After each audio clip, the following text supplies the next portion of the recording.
Kami berdiri itu 15 Agustus, Pak, di Plaza Andalas, kontrak 3 bulan, waktu itu 10 juta ya. Kalau di Plaza Andalas sama itu masih mahal.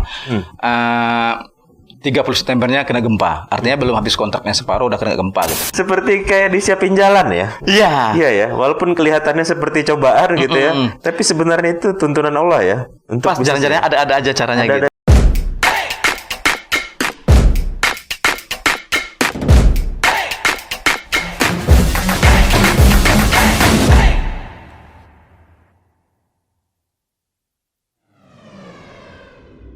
Hai Classy People, masih di Manajemen Praktis with Iskandar Z. Lubis, just make it simple. Dan masih dengan owner dan pendiri Tangkelek, ya, Daji. Daji, tadi di segmen pertama kita kan udah bahas ya, bagaimana latar belakang Daji, lalu kemudian bagaimana memulai bisnis Tangkelek ini. Iya. Tadi di akhir segmen 1 ya, kita sempat menyinggung bahwa di awal pendirian outletnya Tangkelek ini di Plaza Andalas. Iya. Waktu itu di Agustus 2009. Ternyata sebulan setelah itu ada gempa besar ya di Padang ya. Itu kita ingat 30 September. Dan itu tentu saja menjadi cobaan awal bagi Tangkelek ya. Udah susah-susah berdiri lalu kemudian gempa. Nah, ceritain deh. Seperti apa itu dampaknya waktu itu? Iya, itu trauma lumayan itu situ sih. Untuk cobaan pertama ya untuk Tangkelek. Pertama ya. Kami berdiri itu 15 Agustus, Pak, di Plaza Andalas, kontrak 3 bulan, waktu itu 10 juta ya. Kalau di Plaza Andalas sama itu masih mahal. 30 Septembernya kena gempa. Artinya belum habis kontraknya separuh udah kena gempa gitu. Dan kami di lantai 3 itu tempat kami itu ambruk. Tapi alhamdulillah barang-barangnya bisa diselamatkan. Tapi untuk interiornya dan tokonya memang hancur semuanya. Alhamdulillah juga karyawan kami aman gitu. Waktu itu kami punya karyawan 1 orang perempuan. Dan dia sempat-sempatnya balik lagi ke atas ngunciin tokonya ya. Itu hebatnya dia. Pas udah lari ke bawah, pas gempa udah mulai tenang, dia balik lagi ke atas untuk menutup toko katanya.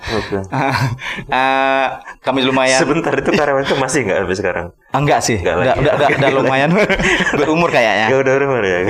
Heroik banget ya. Lanjut.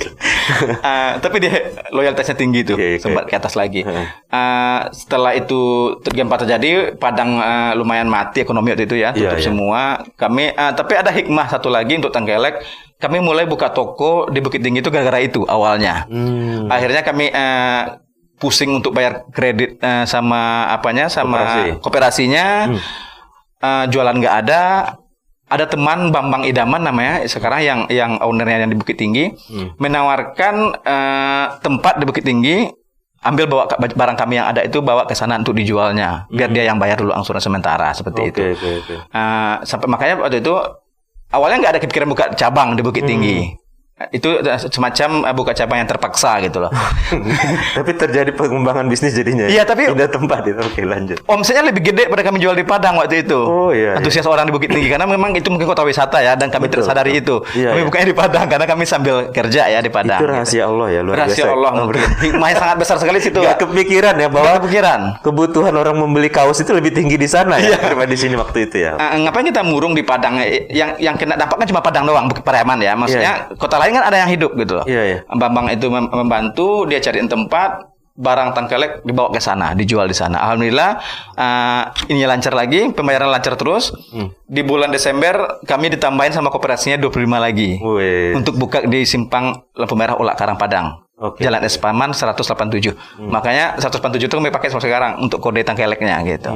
Untuk menghormati nomor toko pertama di situ yang di bawah. Gitu. Berarti di tahun itu masih tahun sama tahun yang sama 2009. Desembernya. Langsung 2 outlet ya?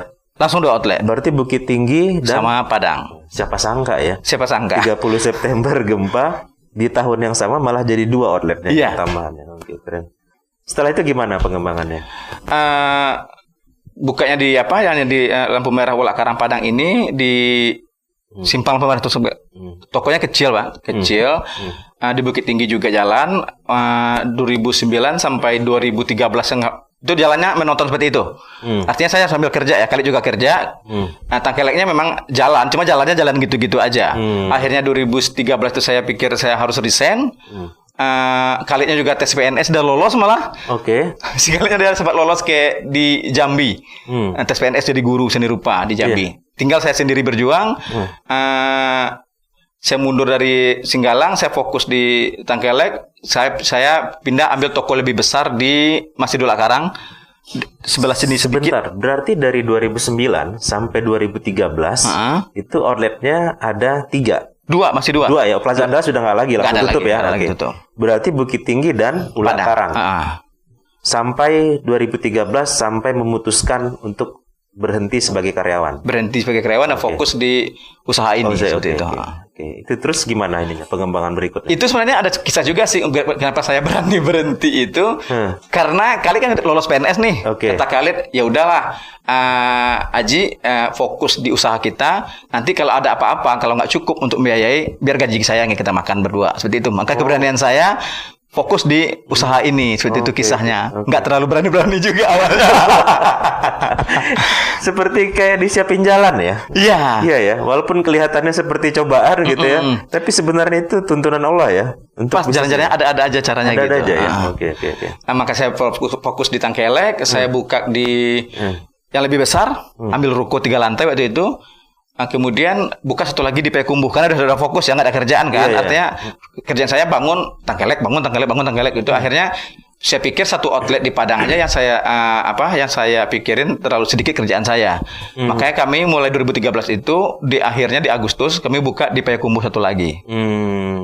Di Kotonan Ampe seperti itu Pak Is. Kalau sekarang udah berapa outletnya semua? Sekarang udah 8. 8 ya? 8. Di mana aja itu? Di Padang pertama, Bukit Tinggi yang kedua, Payakumbuh yang ketiga, yang keempat itu di Solo, yang kelima itu di Pariaman, yang keenam itu di Pasaman Barat, yang ketujuh itu di Bandara, yang kedelapan terakhir itu di Bukit Tinggi juga, tapi di Agam, lokasinya di Simpang Jambu Ayi ya. Kami menyebutnya Tangkelek Agam karena itu udah masuk ke buatan Agam. Oke. Nah ini ada pertanyaan nih terkait bagaimana mengelola. Itu kan ada 8 outlet itu kan nggak mudah ya memonitornya gitu ya. Nah seperti apa itu? Di masing-masing tempat itu ada manajernya atau bagaimana? Nah saya dari awal bisnis ini memang gimana kayak karyawan itu seperti teman saya sendiri, artinya seperti adik-adik saya sendiri. Jadi nggak ada batasan-batasan seperti bos sama anak buah.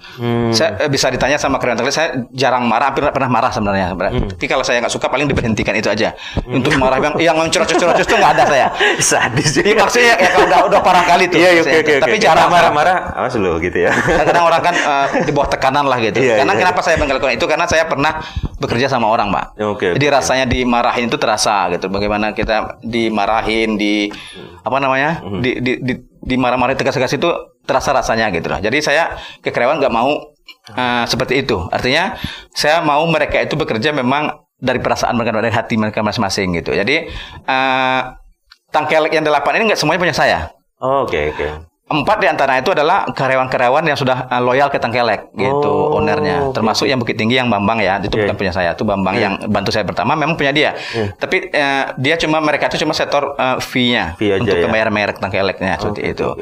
Pariaman juga itu bekas IT saya yang udah memang mempromoin saya di membantu selama ini di IT. Yang di Pasaman itu bekas kepala toko di Payakumbuh seperti itu.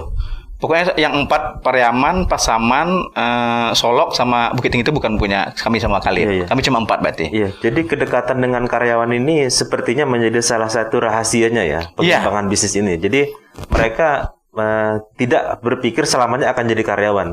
Terbuka kesempatan untuk menjadi pebisnis juga gitu dan masih tetap bekerja sama kayak gitu di Tangkelek.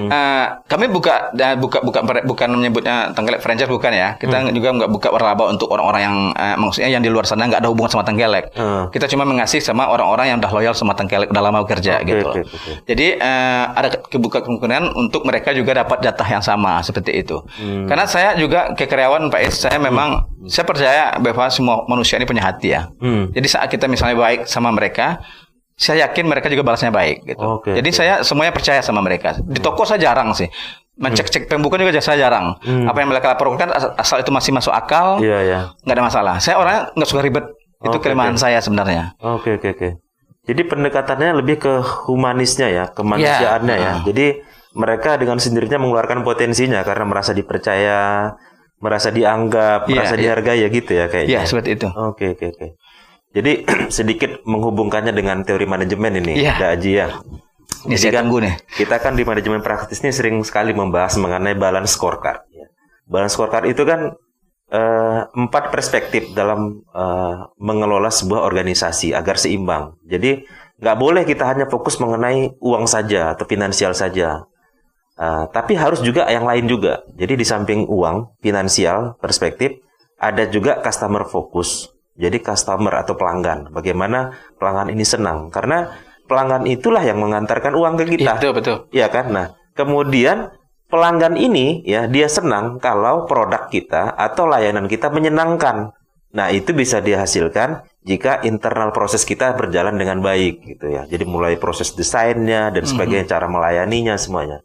Dan itu semuanya itu berawal dari learning and growth. Ya, jadi pembelajaran. Jadi learning and growth itu utamanya itu adalah terkait dengan manusia, sumber daya manusia. Nah, jadi ketika sumber daya manusianya happy, kemudian kompetensinya mumpuni, atau bahkan dia punya keinginan mengembangkan diri, akhirnya dia akan bisa bekerja dengan baik.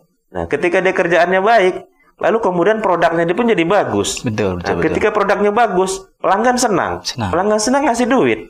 Nah, kalau pelanggan ngasih duit, nah bisa dikasih lagi buat karyawannya. Jadi sebenarnya nggak sadar, Dak Aji ini sudah melakukan itu. Langsung kuncinya SDM-nya banget yang disentuh gitu ya. Sehingga ya mereka ya bekerja sungguh-sungguh untuk Dak Aji. Kira-kira seperti itu sih kalau menurut saya. Kalau menurut manajemen praktis seperti itu. Berarti nah, teori cocok ya? Cocok ya. Padahal saya nggak ada ilmu-ilmu itu. Nggak ada teori-teori itunya. Saya cuma memperlakukan manusia ini, memang saya yakin mereka tuh punya hati gitu loh. Itu aja sih intinya.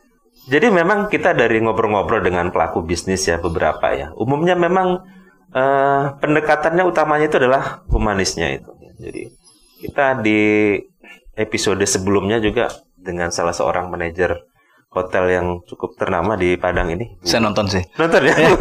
Sama ibu itu ya? Bu Suryanti ya. Itu beliau juga pendekatannya humanis. Jadi beliau juga bukan latar belakang manajemen. Ya, beliau guru bahasa Inggris. Yang merantau ke Amerika itu ya? Iya. Nah, tapi dia bisa bisa menjadi manajer yang hebat. Sama dengan ya Dak Aji juga lah ya, latar belakangnya desain, lalu kemudian ya bisa sampai 8 outlet ya, itu luar biasa gitu. Dan bahkan menjadi ikonnya Sumbar deh sekarang kayak gitu ya. Alhamdulillah ya. Oke, nah jadi kembali ke ini pengelolaan Tangkelek ini gitu. Di awal-awal kan kaos ya ceritanya. Iya, benar. Tapi kalau sekarang kan kita lihat udah berkembang nih, bukan hanya itu gitu. Ada poster, bahkan di sini ini ada produk apa nih? Kopi. Nah, mungkin bisa cerita nih gimana nih pengembangan varian ininya nih, produknya nih. Sama yang tadi juga 2013 itu saya udah fokus ke Tangkelek, saya buka cabang-cabang itu. Pada akhirnya kan saya udah fokus nih ceritanya. Akhirnya saya selalu berpikir bagaimana produk ini kita produksi sendiri. Itu awal kuncinya. 2015 saya putuskan kita buka konveksi sendiri, Pak. Jadi sebelumnya untuk informasi Tangkelek itu pakai vendor. Artinya kita kirim desain, orang di Bandung yang kerjain semuanya. Artinya nggak ada hubungan sama kita.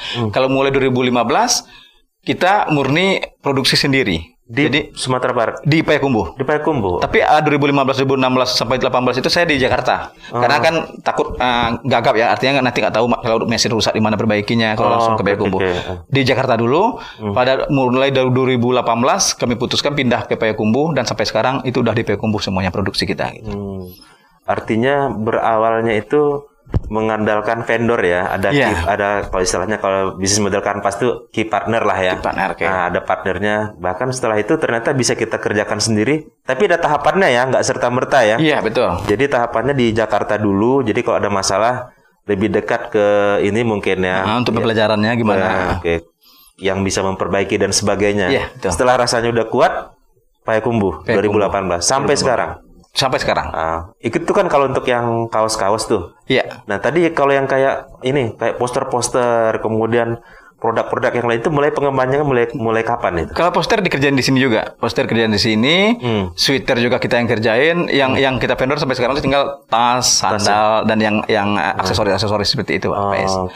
Tapi itu perlahan juga mulainya. Kita mulai melirik produk-produk fashion lain seperti gelang, tas. topi gitu loh. Untuk melengkapi kalau ini clothing jadi kesannya bukan hanya kedai kaos doang seperti itu. Oke. Keren. Nah ini kan sekarang udah bergerak ke ini lagi nih. Oh ya, kopi ya. Mulai kopi, ini gimana ceritanya nih? Kita punya kedai kopi juga Pak di Bukit Tinggi. Yang di cabang yang di Agam itu ada kedai kopi sebelahnya yang di Jambu Air. Jadi kita mulai 2019. Di sini ada nih 2019 Tengkelek Kopi namanya. Oke. Itu di sana memang tokonya lumayan besar. Jadi tujuan awalnya buka kedai kopi itu kita kan di sana nerima pariwisata nih, bus pariwisata tuh. Jadi kalau bus pariwisata tuh masuk connect sama supirnya bisa nongkrong di sana dulu nunggu orang belanja seperti itu konsep awalnya. Tapi alhamdulillah sampai sekarang jadi malah jadi ini apa namanya untuk konsumsi anak-anak muda di sana nongkrong gitu. Jadi sedikit kita hubungkan dengan manajemen praktis ya. Jadi revenue streamnya nambah gitu.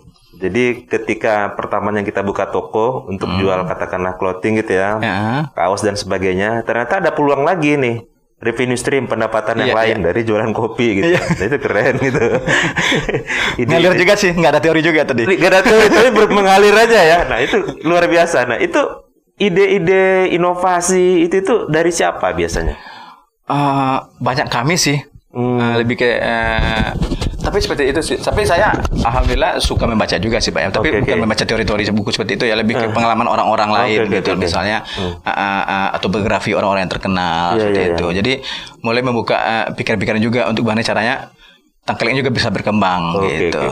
Ini luar biasa sekali ya ngobrol sama Da Ajin nih, nggak kerasa ya.